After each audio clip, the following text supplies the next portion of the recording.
So 2025 has come to an end, but it's time to release my top 5 of 2025. We're going to start over on this side here, and we're going to start in the UK, in Scotland, with Scotch. Laphroaig is always going to be somewhere near the top of my Scotch list, but this year it's actually peaking in my top 5.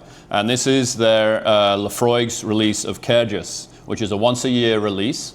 Cairdeas was originally formed exclusively for the Friends of Laphroaig, which is their whiskey club. It's free for anyone to join who buys a bottle of Laphroaig. You can just sign up with the code and become a friend of Laphroaig, which will then give you access to purchase the Cairdeas if you are so lucky to do so. Fortunately, they are releasing some stateside also, so we were able to get hold of it here at the Twisted Tail. Cairdeas is usually somewhat of a barrel finished product, and in this case, it is a special release because it is their 30th anniversary of the Friends of Laphroaig, and they're putting 3 of their favorite products together into one brand under their Cairdeas label.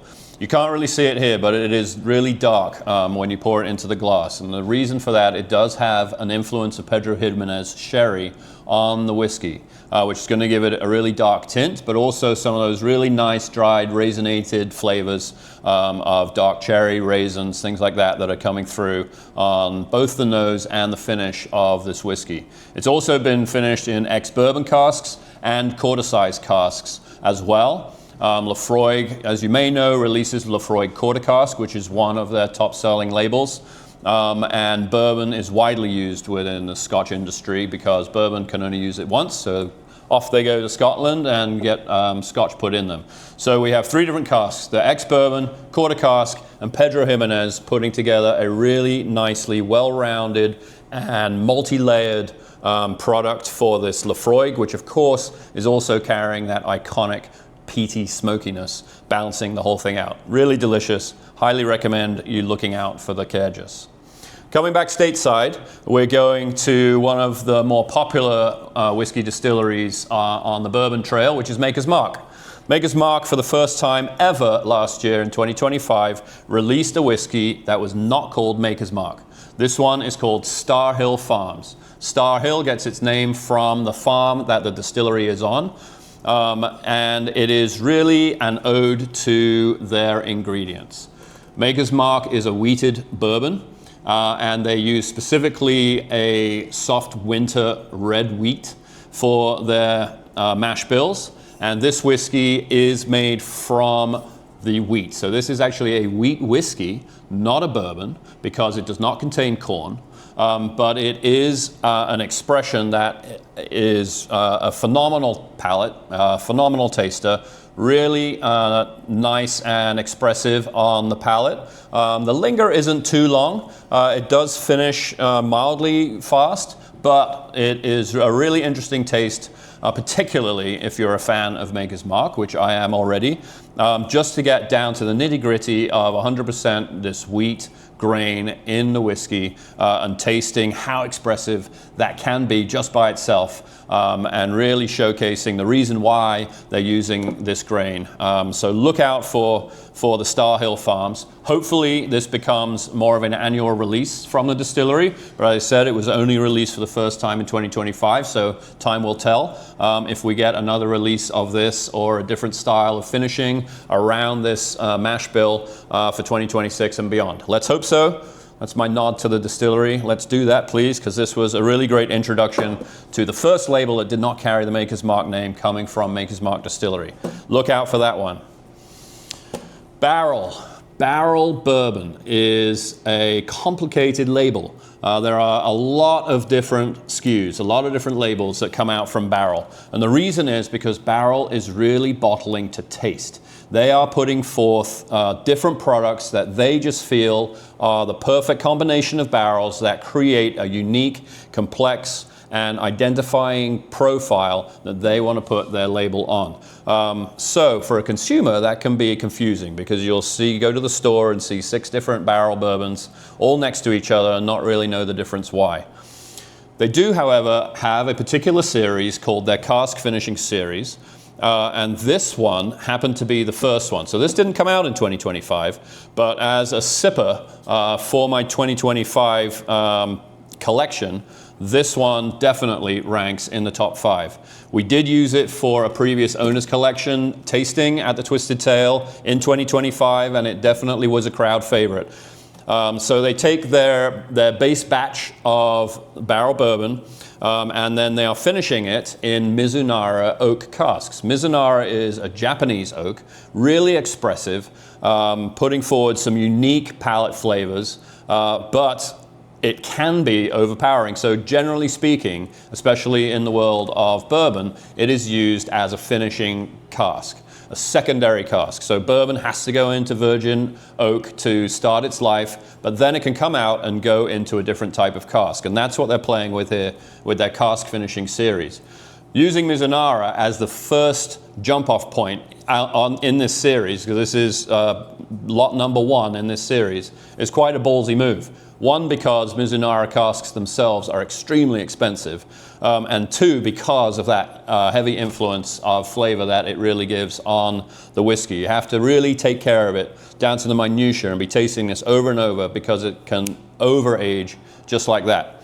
But when it is bottled at the perfect moment, it is so expressive and so beautiful in the bottle that it is one that you'll be talking about for years and years and want to really hunt this down. Unfortunately, this is, as I said, the first batch. So finding one of these bottles is going to be really hard right now. But if you do see it with the Mizunara on the label, definitely go for it. It is well worth the money.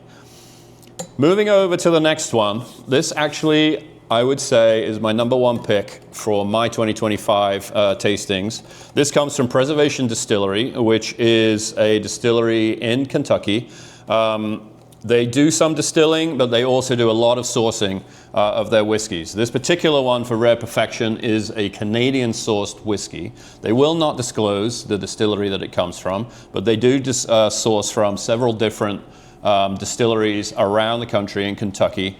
And I have found probably this year, two of my loves this year, Mizunara, exploring different Mizunara casks. Frank August is another tip that didn't quite make it. It would probably be number 6 for Mizunara barrel-aged whiskeys. But also I fell in love with some Canadian whiskeys.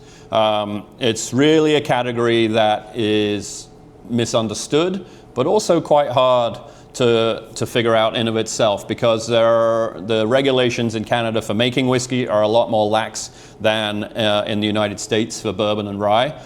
So you really have to do your research, find out what's in the bottle, where does this come from, which my one gripe for Preservation is that they are not transparent in letting you know where they find all these barrels from. However, the flavor speaks for itself in here. As soon as you crack this bottle open and pass your lips and let it onto your palate, you know that you're tasting something unique. It really is Rare Perfection. If you're putting that as the name of your whiskey on the bottle, you better be damn sure that you're finding something that stands up to that, and that consumer is going to go, wow, that is unique.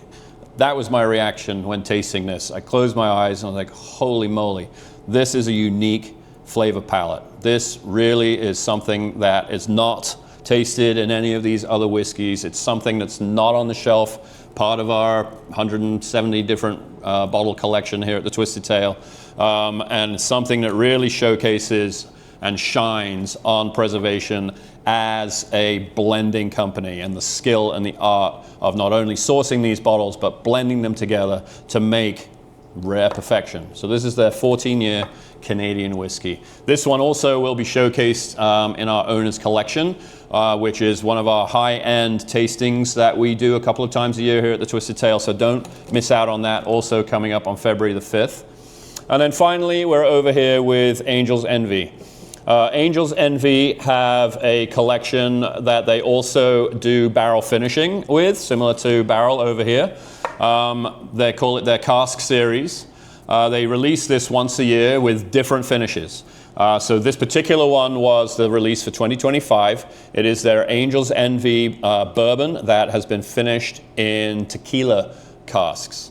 The tequila giving that agave hint on the side of the palate, which actually is really complementary to the bourbon. You have the sweetness of the bourbon, but also kind of a vegetal tanginess that pairs really well with it and kind of balances out some of the sweetness to give a very nice palate when you go to sip that. Angel's Envy, of course, very famous for their barrel finishing. Their bourbon is finished in port. Their rye is finished in Caribbean rum casks, so they know what they're doing. They really kind of opened up that category within the United States whiskey making. And here they are playing around with that, allowing themselves different casks, different flavor profiles to blend them together to put a higher end and limited release each year. So for 2025, if you find that in this lovely green presentation box that they have here, Angel's Envy, cask series, tequila barrel finish, highly recommend. You cannot go wrong with any of these top 5 from 2025. Of course, we have many, many more here at the Twisted Tail, and every palate is different. So come on down and choose your own top 5. I dare you. But see you here at the Twisted Tail. Cheers.